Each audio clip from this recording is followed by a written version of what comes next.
Sabe, existem histórias que parecem que nunca envelhecem, não é? A de hoje é uma dessas. É sobre dois reis, um pai e um filho. E sobre a escolha que eles tiveram que fazer. Uma escolha que, de certa forma, todo mundo enfrenta. Ficar com uma mentira bem confortável ou encarar uma verdade daquelas bem difíceis. E como a gente vai ver, essa decisão selou o destino dos dois. E essa pergunta aqui, ela é o centro de tudo. Qual é o preço de uma mentira que soa bem aos ouvidos? Porque vamos combinar, às vezes é muito tentador preferir a ilusão. Só que essa escolha tem um custo. E como essa história mostra, esse custo pode ser, bem, pode ser devastador. Então, vamos lá, vamos entrar nessa história. O nosso primeiro personagem é o rei Acabe de Israel. Ele tem um plano, um objetivo militar bem claro. Ele se une ao rei Josafá, de Judá, para reconquistar a cidade de Ramote-Gileade. Mas antes de marchar para a guerra, Acabe faz o que se espera de um rei. Ele consulta seus profetas. E a resposta que ele recebe é: uau! Não é um ou dois profetas, são 400. E todos, absolutamente todos, dizem a mesma coisa. Vai, rei, a vitória é sua. Era tipo assim, a notícia perfeita, exatamente o que ele estava louco para ouvir. Só que o seu aliado, Josafá, parece que fica com uma pulga atrás da orelha. Sabe quando algo parece bom demais para ser verdade? Ele vira e pergunta: escuta, não tem mais ninguém por aqui? Um profeta de verdade do Senhor para a gente consultar? E a reação de Acabe é imediata. Dá para sentir a hesitação no ar.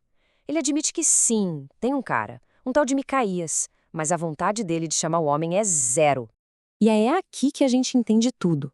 Nas palavras do próprio rei, ele não fala que o profeta é um mentiroso. Não, ele diz que o odeia. E por quê? Porque ele nunca profetiza coisa boa para mim, só coisa ruim. Pensa nisso. O problema do Acabe não era com a mentira, era com a verdade que ele não gostava de ouvir. Então, o cenário está montado. De um lado, um exército de 400 vozes dizendo o que o rei quer ouvir. Do outro, um homem só, Micaías. E a lealdade dele não é para o rei, não é para o poder. É para a mensagem que ele tem que entregar. Doa a quem doer. E quando finalmente trazem Micaías para falar, a coisa muda de figura.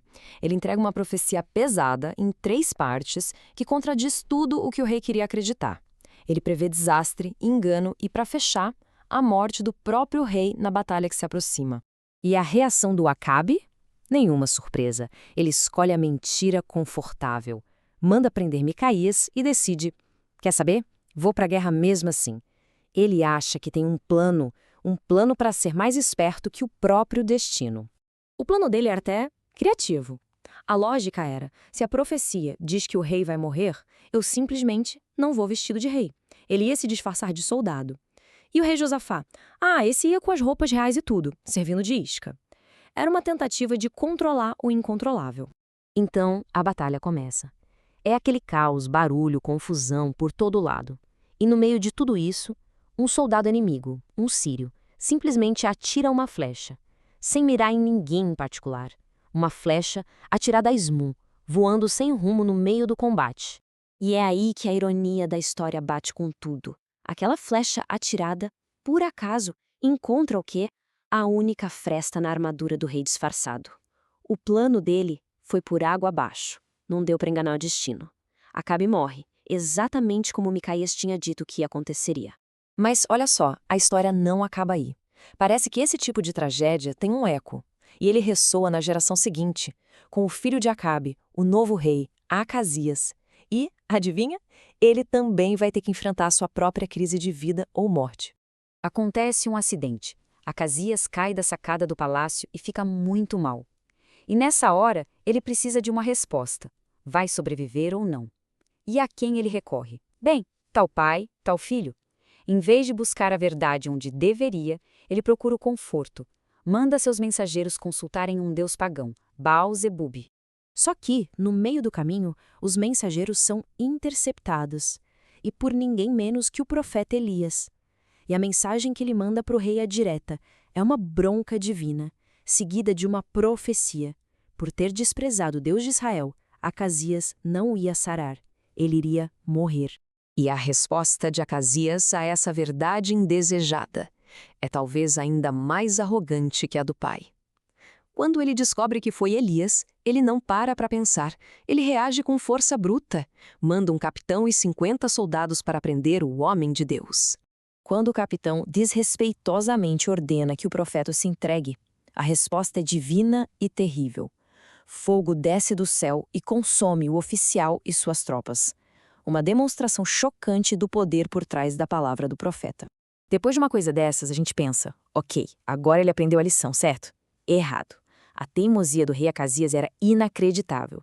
Em vez de se arrepender, ele faz o quê? Dobra a aposta. Manda um segundo grupo de 51 homens na mesma missão fatal. E o resultado é o mesmo. O padrão trágico se repete. A arrogância do rei só leva a mais destruição, reforçando a tolice de sua rebelião contra a verdade que ele se recusava a aceitar. E assim, chegamos à conclusão inevitável desta saga. Duas histórias, de pai e filho, que funcionam como um eco trágico, mostrando uma lição que foi oferecida 2 vezes, mas nunca aprendida. Olha só, este quadro resume tudo de forma muito clara. Acabe, o pai, avisado por Micaías, reage com prisão e ignorância, e morre na batalha. Acasias, o filho, avisado por Elias, reage com violência e desafio, e morre em sua cama. Ambos receberam uma verdade que poderia salvá-los, e ambos a rejeitaram. E a grande lição que fica da queda desses 2 reis é essa. Podem odiar a verdade, podem tentar prender o mensageiro, podem ignorar completamente, mas no fim das contas não dá para escapar dela. Uma hora a realidade bate na porta. E tudo isso nos leva a uma pergunta para os nossos dias. Numa época com ainda mais vozes competindo por atenção, muitas oferecendo as mentiras confortáveis que queremos ouvir, como distinguimos a verdade, especialmente quando ela é difícil? A história desses 2 reis serve como um aviso poderoso.